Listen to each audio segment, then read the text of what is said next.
It's another episode of NRG Insights. And for those that don't know, you haven't seen it before, NRG Insights is a look into the world of financial services, whether that be lending, broking, or ancillary products within the market. But we speak to influential people in the market and people that have got something to say.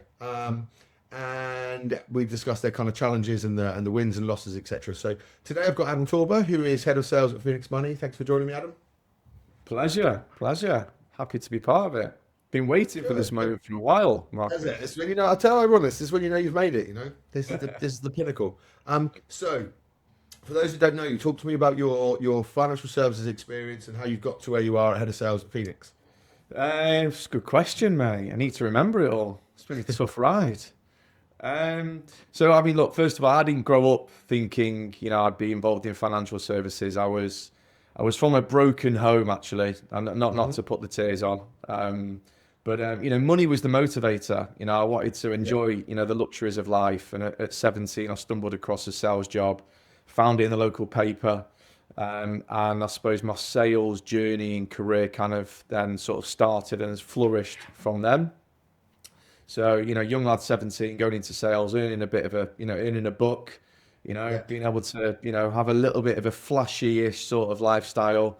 That created a little bit more sort of hunger and the fire in my belly, to sort of, I suppose, progress into sales roles subsequently. So, my first job was selling timeshare. Some people love it, some people hate it. Oh, you Um, scumbag. No, go did on. that for a few years. Um, that taught me a lot, actually. To be fair, that taught me a lot. It was a lot of there was cold calling. It was Mm. harsh, harder selling. Yeah. Obviously, I'm more softer now in all Yeah. Yeah. areas. Do you know what? It Um, doesn't really like to go into this. I always say that about cold calling and stuff. I'd love everyone to go into it for a bit, just to understand. Number one, to understand the how to build up resilience, but number two, to speak to cold callers better because if you've been on the other end, it's a tough gig, right? It's a tough gig. Yeah, absolutely. The business I was working for, as I say, was selling what's called flyby weeks, to try and get people out to timeshare resorts where they'd then sit a presentation to be sold a Yeah, yeah. timeshare. So I was calling people in the comforts of their own home. EastEnders or Corrie was on, and it's Adam ringing them up saying, "Do you want to buy a week of accommodation for 99 quid?" Yeah, yeah. And it was, I suppose it did teach me a lot of resilience because you do get a lot of phones going down, questioning who and what you are, but I was coached and nurtured by a very very good salesman who I've kind of took some of their I suppose um, sales Traits. nous Yeah, yeah. points that I've utilised, obviously, in my own career. And then actually that resulted in me going to Spain for 5 years because the business moved to Spain and I went to go and live in Spain selling timeshare for another 5 years. So, safe to say my timeshare game was strong. Fully enjoyed it. It was like a boiler room. If you um, Unlike market. Sounds like brilliant. unregulated market, earning some good money and selling the dream, Marcus, selling the Yeah. dream. So that was a So really great when you experience. gave up that and decided to stop robbing old people, and then no. I don't know what news articles you've seen, but that wasn't me. Yeah. So where were you after that? What happened? How did you slip into So politics? I left Spain. Well, I went to Spain out at 21, came back at 25, 26. Yeah. My only regret in Spain was I was too naive and didn't think, I should learn Spanish. It would have been great to come back bilingual. Mm. Yeah. Know a few words, mainly Yeah. ordering a pint. And then I came into I did a bit of recruitment, working That's in the sort of time scale. social So care, social services. yeah. Um, that was tough, mate. It was a tough gig. I take my hats off to recruiters. That is about resilience at times. That I had a stint in. Again, it wasn't really for me. Didn't really feel like that was where I wanted to be. And then I moved into the world of business travel, Yeah. working for late rooms, and I used to pitch to large corporate companies that spent over £1 million sending their employees out around the world. Yeah. Yeah. So I looked after and managed business travel programs, had the luxuries of being an agent in the game, so I had some fantastic holidays. That's kind of, I suppose, what kept me there for a bit actually, because you saw cheap holidays, mate, to luxury destinations. Flogging timeshares and flogging holidays. This is Basically, it. you were on holiday to a play. Let's get to that financial services bit. Where did you get that? So I was at an expo, and I was on stand, and a lady approached me, and that lady turned out to be the CEO's wife of Together, Right. Cindy, which is Henry Moses' wife. Yeah, yeah. And she saw resemblance in me, like Mark Goldberg. And I dropped Yeah, the yeah. names here, which probably shouldn't do, but Brilliant. telling a story. Yeah, yeah. And she just sort of said to me, look, have you ever thought about, coming into finance? I said no. A few days later, I was at Henry Moses' house. Had a really good chat with Henry, and it sounded like there was an opportunity that I didn't want to turn down. Yeah. So left the job that I was in, started it Together, and Together I started in 2016. And I went into that business, as a freshman, if you like. Great opportunity. I realised quite quickly that it was an industry where, if you work hard, build relationships, stay committed, then there was a lot of opportunities Yeah. for myself, and specifically in Together. So I kind of did a bit of a hybrid at Together. I was involved in auction finance. I was out in auction rooms across the country, Yeah. little pop-up stand. You'd be engaging with investors that walked into the auction room. Do you require finance? You're looking to bid today? No. I've got, wads of cash in your pockets. Got it. Okay, heard that before. But it was a really interesting office environment. I was traveling the Yeah, yeah. country, drumming up, auction business, and that grew and grew to a point where I had a nice, consistent, steady flow of working with direct customers via, the auction market. It's a big chunk of their change, isn't it? Auction finance for Together, because they were kind of the first out there, weren't they? For the It is, yeah, and they've locked it down, which is fair Yeah. play. They've got a lot of exclusive agreements, but it was great because a lot of the stuff we do, or what I did previous to that was very much, I suppose, telephone related. Whereas being in an auction room, you're present, it's face to face, and that was Yeah, my yeah. first true emotional interactions with people. That I really enjoyed. I'm a northerner. I like to chat. Hopefully, people like me. Some reason I'm tend to be memorable. I don't know why that is. So early on, I kind of, not befriended, but I kind of struck a rapport with people. Yeah, yeah. You got a likability factor that you need in BD, right? Yeah, exactly that, exactly that. So I grew a nice sort of consistent book of direct customers that was, sending me business, and then eventually, I transitioned out of auction finance into sort of a standard BD role where I was then working with professional introducers, and that was a different dynamic because obviously, I've got B2C, and now I'm like involved in the whole B2B Yeah. conversations and the different needs and requirements that exist between the two. Hmm. Together was a monster. I was working with some unbelievable people, and I think Yeah. you're only as good as, I suppose, the people you are around. I don't claim to know it all, but looking back from 2016, for nearly 3 years, I worked in tandem with some really good people that I'm still friends with today. That I truly believe have helped me grow into the person, the leader, the experienced person that I am. Yeah. They And got some good things. I'm not paying them to say There's that either. one thing that Mark, sorry to stop in, one thing that Mark and Henry did was they did create some great leaders. If you look around the industry, who's come from there as well, it's Yeah, it's yeah, phenomenal. indeed. I'd say it's a machine of a business. They get it right, but they're It not. is. It is. Yeah. They're yeah, very sort of respectable, and they've done amazingly well. Great to be part of it. And then my time, I suppose, was it was short lived. 3 years. Some people say you've done your time, but I suppose an opportunity came up for me to move on to another lender in Manchester called Affirmative Finance, and Together we're involved in the auction market. However, they didn't work with every single auction. Yeah. I thought there was an opportunity to maybe create a brand for affirmative finance to Yeah. get them into Sure. auction rooms. We pick up the scraps, Yeah, yeah. because that's just You're not going to be plenty. together. Not going to be together tomorrow, are you? That's the. Correct. the That was an opportunity that I thought, you know what, it's kind of, it's my baby. I feel like I've got the commercial acumen and the ability to open up doors and try and help grow a specific brand. And that was getting into sort of your COVID time. right.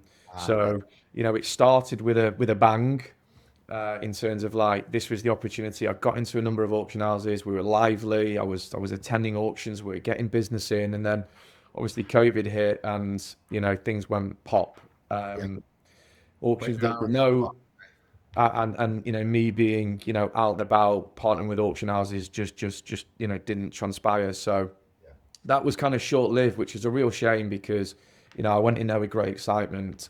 And then from there, I thought, you know what? I've done two lenders. Why don't we broker? In the broken. Let's go over to the dark side, some would say. Where else to brokers, they say the lender's the dark side. So one of them was right. Yeah, yeah. It was a decision that I thought would help round me in Yeah. this industry, because I've only seen one side of the fence. So I Yeah, I think it joined. is important as well. I see some great people that have done both sides of the fence. I don't think there's anything wrong with it. I think it's getting a good understanding that we're in it for a long time, aren't we? You don't have to be stuck on doing one thing.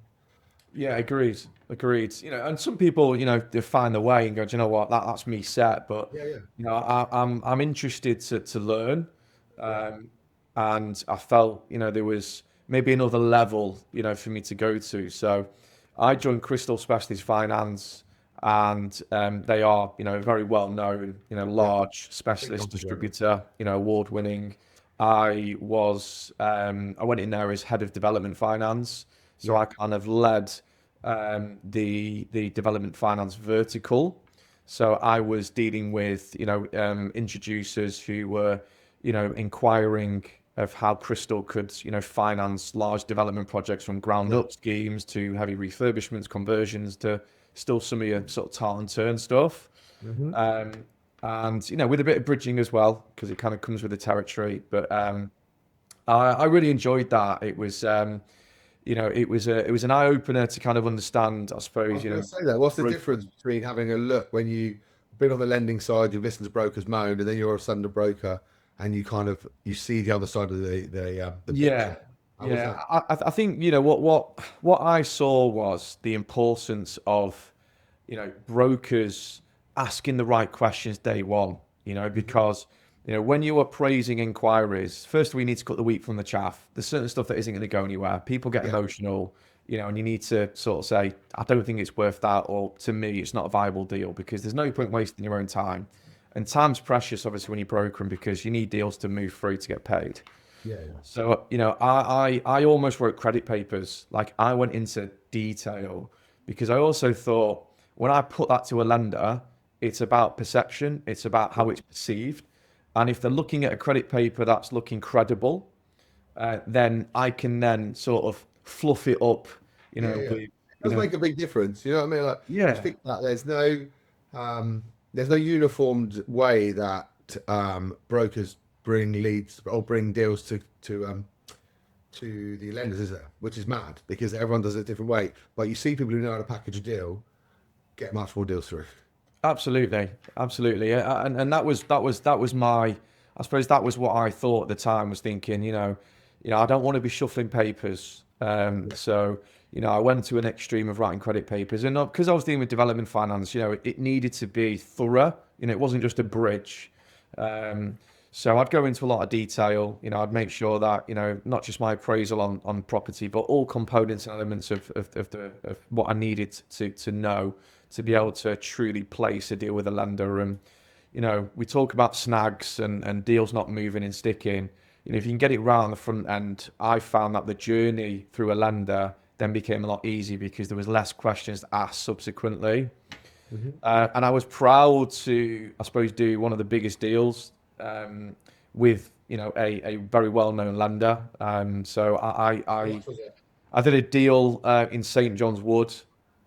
It was a refinance deal with a capital raise to finish off some works on a very large residential conversion. So it's 17 million pounds, Nice.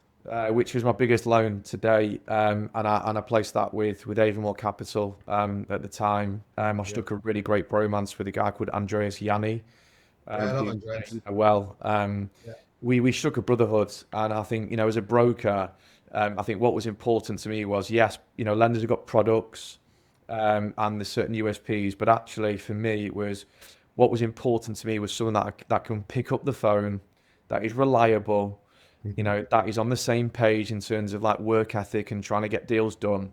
And the products and I suppose just general appetite that sort of comes second for Yeah. me. Yeah. Um, Well, so that puts you in good stead as well, doesn't it? When you move on later on down the road, when you see people like Andreas who were phenomenal at that kind of yeah, relationship. yeah, absolutely, absolutely. If I was still brokering, there'd still be certain BDs that I would sort of hold in some regard that would go, do you know what? Wherever they move, Yeah. they're going to get a phone call from me Yeah. Yeah. because we got on and I know what they're about. So that was, I suppose, the biggest eye opener for me going to like brokering was, I suppose, the what I expected from lenders. So obviously, being a lender beforehand, it was myself making decisions. I was on it. I was on the ball. I was writing deals. I was being present. I was face to face. I was doing whatever I needed to do, and it was with Yeah. real enthusiasm as well. And when I started to broker, I soon realised that sometimes BDs are hard to get a hold of. Decisions were slow because credit committees would only meet, Yeah. twice a week. Goalposts would change, and I slowly learned that, it's my name, it's my credibility, it's my reputation. If I'm trying to sell to another introducer or to a direct client, I needed lenders that I can back. Yeah. So I encountered frustrations, I suppose, albeit I wrote a lot of business at Crystal and I was grateful for the experience. Yeah. I found that I would prefer to be accountable to a lending decision. I thought brokering, I'm at the hands of too many people. Yeah. Yeah. Too many I'm variables. OCD. Yeah. So, I thought, do you know what? It's been great, but Back to lending. the lending side is where I see myself. Yeah, yeah. But that's good though. Yeah, I mean, it's good that you've done both. You kind of left your look. This is where I fit. You know what I mean? Like my skill set, the fact that I want to be in control, that kind of thing. It's good that you take that on. Yeah, yeah, indeed. So as I say, great experience at Crystal, and then I then moved to MS Lending Group, Mhm. where I had the opportunity, to lead the sales function as head of sales, and that was a fantastic journey to be involved in a kind of new startup, to help build and create something was really special, and through my What was that experience. step up like out of interest, Adam? What was the step up like from salesperson to head of sales? How did you find that? I think Leadership type thing? yeah, I think the only difference is you are there's probably a bit more pressure Yeah. because the book falls on yourself, and when you're involved in sales, whether it's just a BD, there's always pressure in terms of doing deals. But when you're leading the strategy and the function, Yeah. it's ultimately numbers count. So it comes with added pressure, but I've got broad shoulders. Um, I take things on the Like chin. you out, you did it. Really? I thought. Oh, well, these old things. Go on, Um, sorry. I, I take it on the chin. I don't sort of get too worried about potential outcomes before things have happened. I'm a guy who takes things in its stride. I do get stressed a little bit here and there, which is notorious with the job. But Yeah. I found the step up to be really refreshing. Actually, I've had a number of experiences in my life where I was kind of in like leadership roles or seen as a leader figure, I was going to. This within is the one of my business. questions. Were you already in a role without having the role Yeah, you could previously, like say working that. like You could senior? say that. Yeah, I mean, I'd always, any environment I've been in, I've always been looked at like, as one of the best, if Yeah. not the best, in certain environments. And I think that transition into like me playing football, I was always captain. I was always a leader. Mhm. On the pitch, off the pitch, in work, out of work. So I've kind of had that in my DNA, and I Yeah. thought at the age that I am, um, you know, whether or not, I should reveal how old I am. Well, that's you. Uh, And how old you are. no, Uh, I'm 41 now, but I took the sort of head of sales role at 39, and yeah. I thought that's the right time in my career really to kind of like be head of. I thought, throughout all my experiences, it's kind of led me to a point where I can sit around and being a BD and being respectful. Yeah. Listen, there's BDs that do the job for all Yeah. different Yeah. ages, but I just thought, for me, I want that next step up. Yeah, and do you know So what? Leadership's not for everyone either. So it's never disparaging to say people want to be BD forever. You get senior BDMs. One, they yeah, make a shitload of money because they've been yeah, doing yeah, it absolutely. way more than their managers. And two, With less stress at it's times. well, that's the other point is that if you want to be a leader, you don't tend to get. It's not just you, right? It's everyone else. Again, you have to look at everyone. It's a calling, I think, rather than just a step up because you're the best at what you do.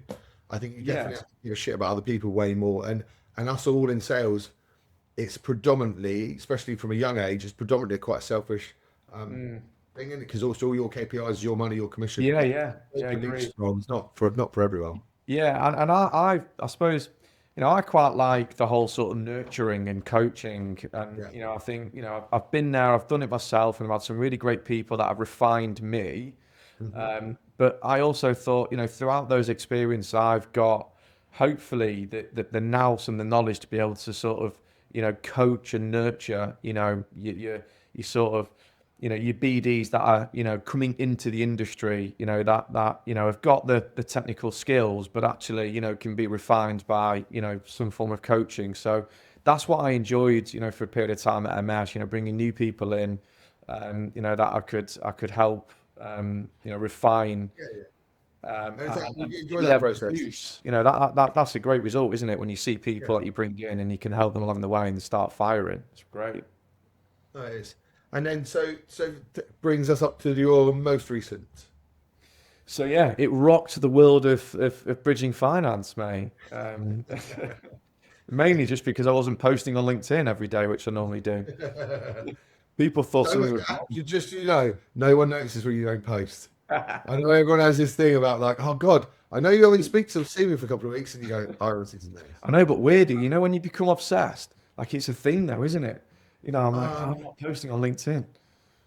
I don't know because I post quite regularly, but I also know that people wouldn't notice if I stopped. So I just don't think people care enough. I No, mean, it's what maybe I hate. not. Shouldn't take it as serious now. Then Please, everyone I'm else one of will those say, posts. People I'll like give it, you, share it. I'll give you my LinkedIn peeve is when people go, um, someone's just asked me why I've not been posting as much. And I think, no, they haven't. Or they go, people always ask me. I think, no, they don't. It's like, just say what you want to say. You don't have to, sir.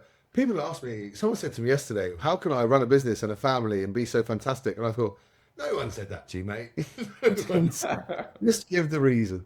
So I went off on a tangent there. So got to Yeah, head of sales at Phoenix Money. Talk to me about the yeah. So, transition so, to so, more so I small suppose business. what led me to Phoenix was, I suppose, being part of a business very similar to kind of where I went in at MS Lending Group, which was a new startup. So what I suppose I've enjoyed and seen some success with is, going into a business that is on the cusp. It's at the start of the journey. You can truly contribute to the growth. And that was the opportunity that was presented to me at Phoenix Money. Yeah. And there's How's it going? it's going good. It's going really, really good. Thank you. I've been here a month. Yeah. I've not turned scout yet. We're a Liverpudlian firm. That's I've that's still a got my win. Manchester twang, which I'm happy Yeah. with. You will slowly start to talk faster though, which I actually can't wait for because you meant to talk so slow. I talk the same speed as a scouser, so I like that. I like that you'll speed up. But no, genuinely, like, what's the transition been like? Because obviously MS has turned into a bit of a machine now. It's got to that stage where it's moving really nicely. And then you come back into somewhere where I suppose the big thing is that you can genuinely see what value you add every day in a small business. So you tell me what are the transitions like and how's it going working in a just a place with a different stage of their journey. Yeah. So look, it has been an eye opener. I think, it was very similar to kind of like when I left Together, and then went to affirmative finance. It's chalk and Yeah, cheese yeah. in terms of Absolutely. like, You've done it just before. it's the size of the business. So because I'd had that experience previously, albeit it was an eye opener, obviously coming in because it's new people, new process, new everything. You get Yeah. used to, you get used to your Yeah. surroundings, you're familiar. You're a I creature thought of it was your own something house. to getting some value to their process as well, right? Like, Yeah, yeah. not that everyone was here when we were together, we did this, and when we were drinking, we did this, but it's genuinely that there are values you can bring from other businesses that work well. Correct, exactly that. And so I feel like, I was prepared for the change. Um, I think, look, when we work in the environments we work in, it tends to be pressured. Um, and not to say there's no pressure at Phoenix, but because we're at the start of our journey, Yeah. Different it's pressure. it is, mate. It's a lot more relaxed, and I feel like if you can create that sort of relaxed culture, and listen, it's going to come in time where you need to do numbers, and it's about numbers. But at the moment, we're steady, Yeah. and there's that enjoyment and real enthusiasm, amongst like the team collectively, Yeah. about what we do day to day. So I think that's been really nice to It's see. always for all business is like that first bit, like the exciting bit. And before you turn into a machine, everyone says we're not going to turn into a machine. We're going to keep this small business culture, and then they don't because it's Yeah. so fucking hard to keep that the same culture because you just naturally turn into something different, right? We naturally become more corporate. We naturally have to put more processes. Although I think people also say when they think their business turns corporate, it's really not. It's just they've had to It's add to still, it. yeah, still that family vibe. Yeah, yeah. Yeah. I Yeah, mean, how it is it's hard fun to a little bit. recreate and maintain, to be fair. You're right, and I, Yeah. I respect what you're saying because it is. I've been part of businesses, my sort of corporate career of grafting where, things change, and you feel it and it's not the Yeah. same. And ultimately, for me, I think that's what drives exits for people because, Yeah, yeah, you're right. you But know, also businesses can't stay the same. You can't be like a nice fat. Well, I would like to see who has a nice family culture with 200 staff. yeah. You know what I mean? Like let everyone do what they want. Everyone's just fine because we all trust each other. We know each other. You got 200 people in your team. You don't know every person personally. It's a tougher gig. You do have to become slightly more process driven. Do you think, though, on that point, though, do you think it's led by leaders, though? Like obviously, when you got that C-suite team that don't come out the glass offices because it gets to a certain point, Yeah, like, do you think that there is changes the 100% dynamic? Because, element to it. if your CEO just walked around and go, do you know what?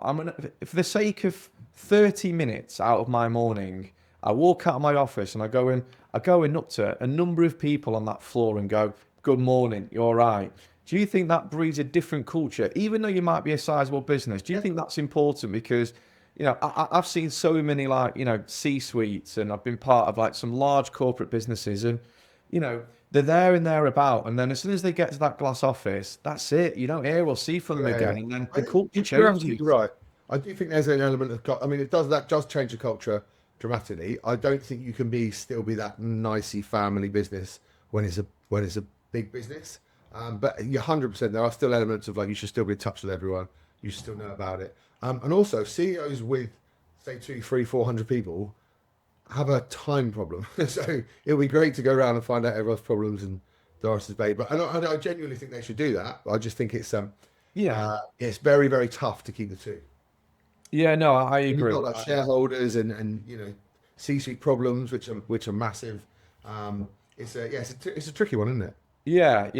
No, I agreed. I'm just looking at it from like my own perspectives Yeah, and yeah. experiences And where, you know what, it I'm makes sense. thinking, You want to try and it'd be great, wouldn't it, to keep that small business. yeah. And Exactly. then you think in your own head of ways, how could you achieve that? And Yeah, I yeah, think, even I'm coming to a startup, there is a bit of forward thinking to the future, yeah, if we are going to grow, what does it look like? yeah, How sophisticated do we need to be? Does our process change? yeah, But because I've come from that broker side as well, of obviously in that experiences, I suppose, I want to ensure that the broker journey and the interaction remains the same because I think that's really important, with brokers having, that access to a lender. The frustrations I encountered, there's just no way you could operate that, on the sales side of a lender. Well, that is the benefit as well. I suppose that's the one thing, if you keep that in mind, the broker journey. Because you've got to stick to something, haven't you? But as long as that's the most important thing. We even had the conversation earlier on because we always talk about the candidate journey, flipping it onto recruitment. Yeah. And we noticed that like 3 of us were messaging a client. And I was like, hang on, right? We've never thought about the client journey with us. Like, that's shit. If I'm the client, I've got a message from you, a WhatsApp from you, an email from you. That is a shit journey. And it's only something when we look to this. You always have to constantly look at like your processes, don't you? And go, hang on a minute. That's actually, if I was that client, that would piss me off. And it's the same for your brokers, isn't it? You got to look at the broker journey and go, if I was a broker and that's how I acted, I would be fed up with that. And you've done Yeah. it.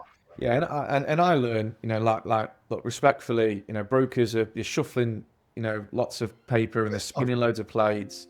The last thing they want is spinning plates over shuffling paper. That sounds a bit out of brief. The last thing they want is an overcomplicated like front end journey. It needs to be easy on the front end. So that's what I suppose what I'm making sure we can tweak and refine the entry to Phoenix. Level like the credit paper thing, level like the credit paper thing. Make it as easy at the front end.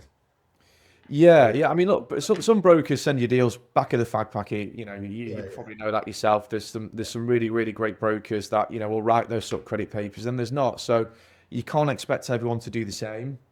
But as long as you can make the front end access easy, and it's consistent with the same people rather than different people touching different things, I think that's what brokers appreciate, and that's certainly what I appreciated. So I'm taking those experiences. Out of interest, and I don't buy in the hand that feeds me. I work with a lot of brokers. The back of the fag packet stuff, right? Because I'll refer to it recruitment wise, so I'm not. You're not slandering anyone.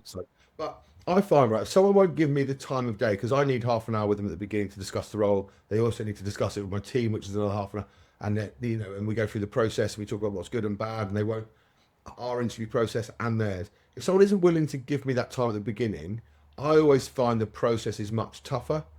Or they're not like how you do one thing is how you do everything, right? So if you half-ass your interview process, you're generally going to half-ass the whole process. Yeah.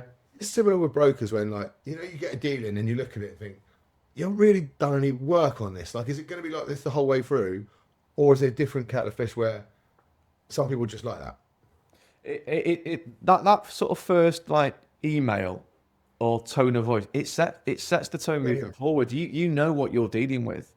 I mean, just a phone call this morning, from a broker, and it's can you do a semi-commercial? I'm like, yeah, where is it? I haven't got the address yet, but what's your LTV? Like, where would you be on rate? I'm going, well, it's not. I can give you a headline, but give me details. Like, can we be more specific than that? Because I might say something that that on the front end, you want to go. You don't know what you're lending on. Yeah. Give me all the details. I'll tell you if we can lend on it. Otherwise, I'll give you it'll be bullshit. But then in question, I suppose, what I question then is, why have they not got those details? Surely. A lot of that is, Adam, and again, I can be disposed of resis because that would do it. But there's a lot of guys going into commercial from resi, and I don't think the education piece is quite there. I think you tend to find a lot because commercial is like brilliant if you're good at it, but if you're doing residential, getting 0.3% of Doris's mortgage, and you're seeing your mate up the road doing 500 grand bridging loans and getting money backs more than you, it moves in there. But also, I don't think people understand that getting 2% of nothing is still nothing, because you cannot, like you just said there, like half-assing commercial deals. All it means is you just take longer. It takes longer than a resi deal, and it doesn't go through.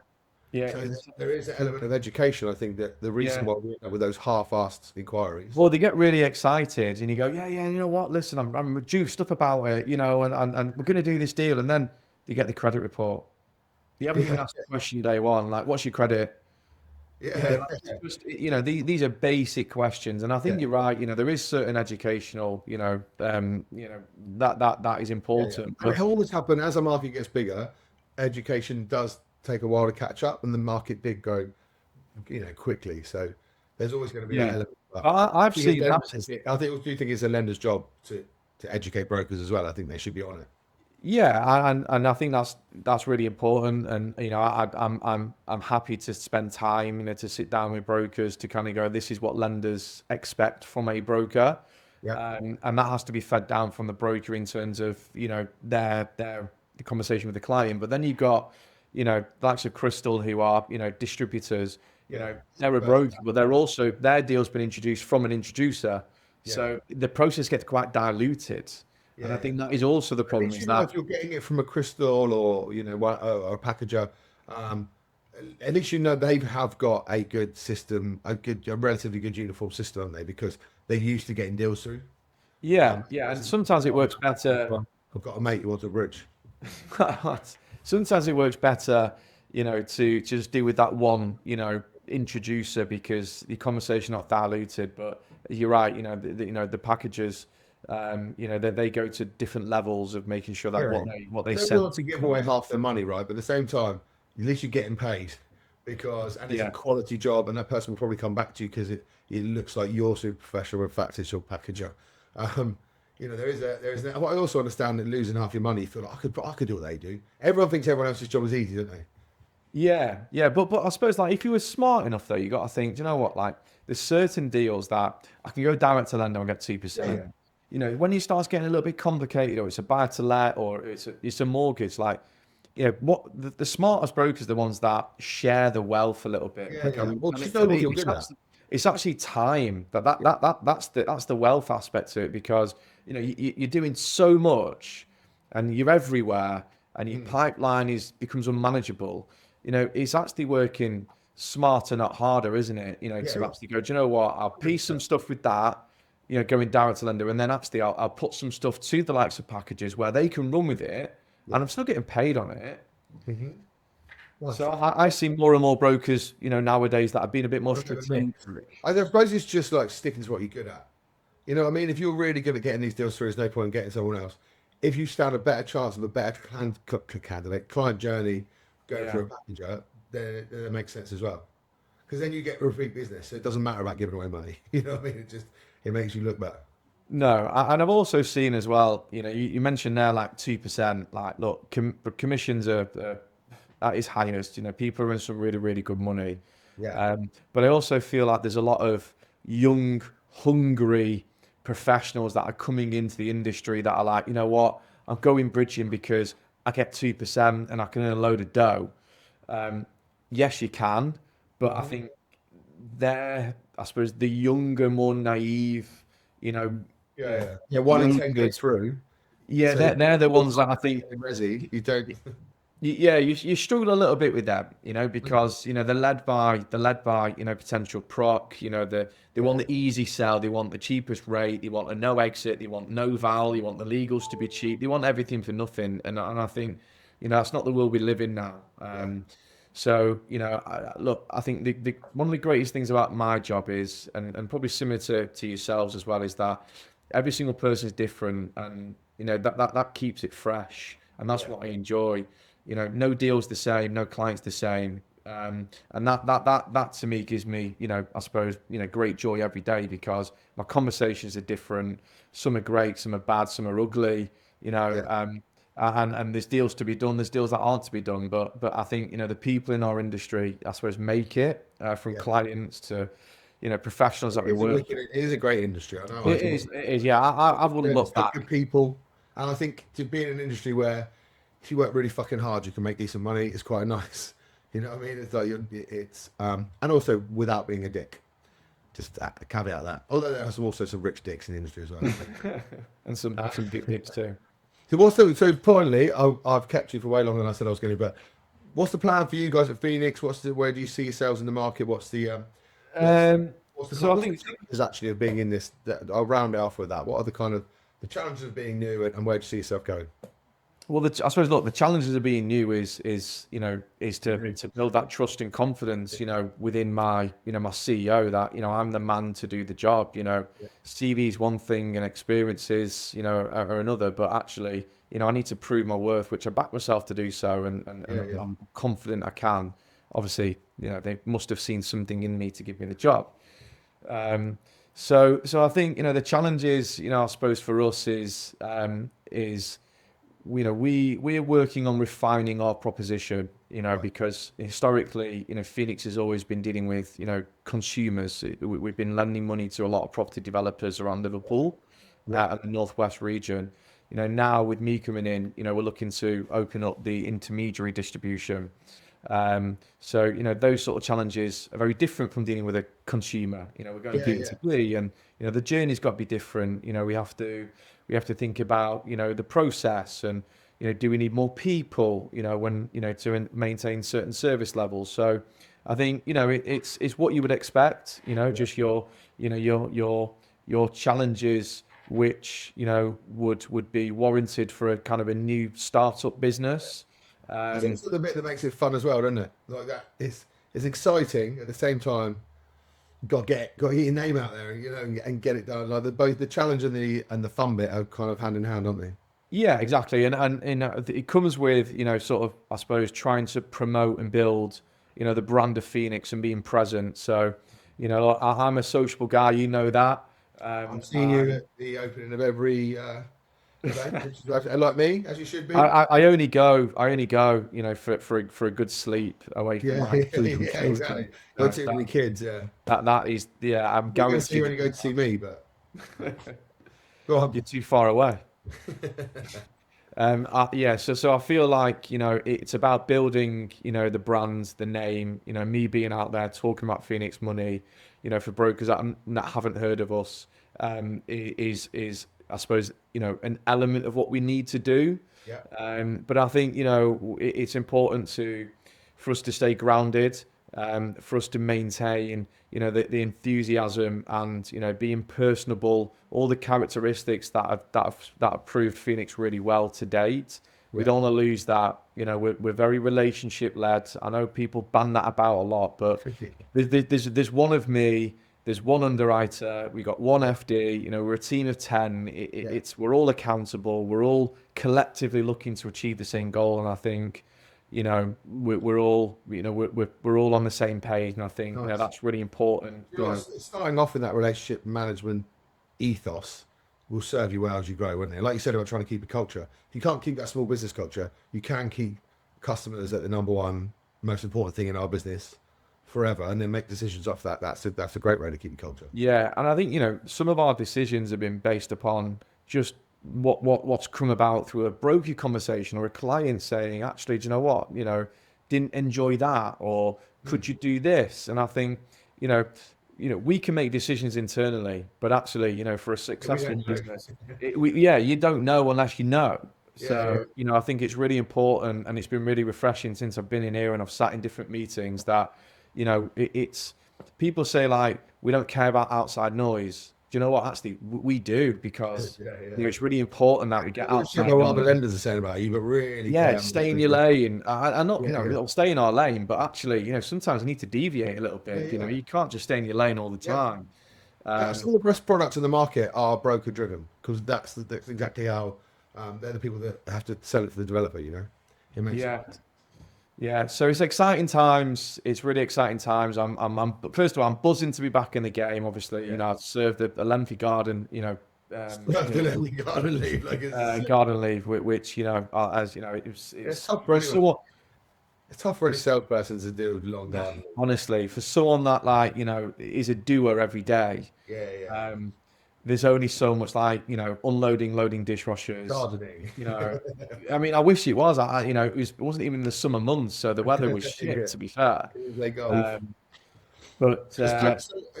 Adam, on that, if anyone wants to get hold of you, how's the best way to get hold of you? Obviously, all your socials will be on our socials. But if someone wants to talk to you direct, what's the best way? Don't run it, by the way. A lot of nutters on Spotify.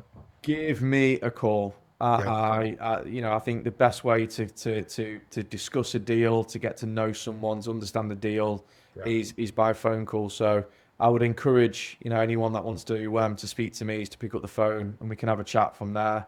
I wish I knew my mobile number, but I'm Don't put your mobile number on here. it'd be So tagged. that, yeah, you'll be inundated Amazing. with the I, 6 yeah, watch. Yeah. still don't know my mobile number yet. So, Now we'll give me a put call. that on your socials, etc. And I know sure your numbers on it. Or LinkedIn. Some yeah. people for me LinkedIn. Good stuff. Well, thank you very much for your time, mate. I appreciate it. It's really useful. Pleasure, mate. And I wish about it. you and NRG all the very best as well. Look forward to seeing you soon. Yeah, absolutely. Lovely to see you. Thank you for everyone watching, listening today. It's another episode of NRG Insights. Appreciate your time, Adam. Thank you, mate. Cheers, Marcus.